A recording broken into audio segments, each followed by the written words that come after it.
شیطان الرجیم بسم اللہ الرحمن الرحیم اللہم صلی علی سیدنا مولانا محمد وعلی آل سیدنا مولانا محمد بارک وسلم بعدد کل ذرۃ مئات الف الف مرہ۔ السلام علیکم ورحمۃ اللہ وبرکاتہ۔ ایک سوال کسی صاحب نے پوچھا کہ اگر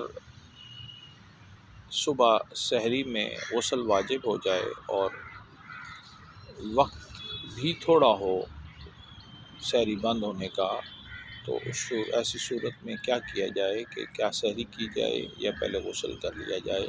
اگر غسل کرتے ہیں تو سحری چلی جاتی ہے، اگر سحری کرتے ہیں تو غسل نہیں ہو پاتا، تو دونوں صورتوں میں کیا عمل کیا جائے؟ بہتر عمل کیا ہے کہ سحری کر لی جائے یا غسل کر لیا جائے؟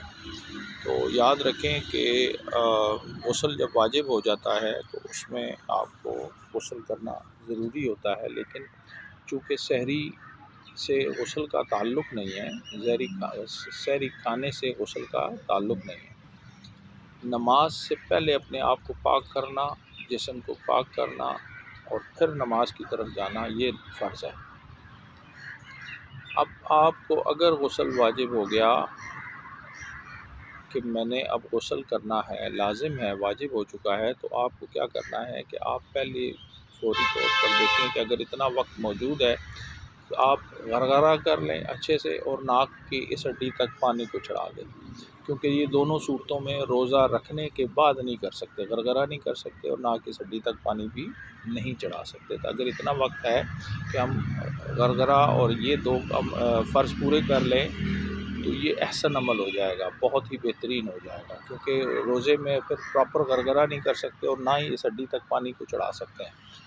تو یہ دونوں فرائض ہیں اس کے غسل کے۔ اب آپ نے کیا کرنا ہے کہ آپ اگر اس حالت میں ہیں تو یہ فوری طور پر یہ دو عمل فوری کر لیں، باقی پھر سحری کریں۔ سحری کے بعد اپنا فجر کی نمازوں سے پہلے آپ اچھے سے پورے بدن پر پانی بہا دیں۔ یہ تین فرض ہوتے ہیں غسل کے، پہلا غرغرہ کرنا، دوسرا ناک کی ہڈی تک پانی کا چڑھانا اور تیسرا بدن کے اوپر اچھے سے پانی کو بہانا، تو کوئی حصہ خشک نہ رہے، بال کی جڑوں تک پانی پہنچے۔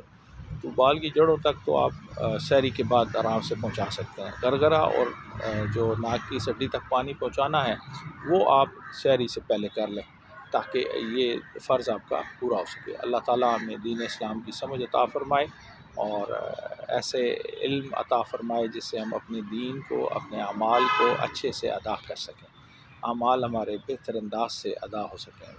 السلام علیکم ورحمۃ اللہ وبرکاتہ۔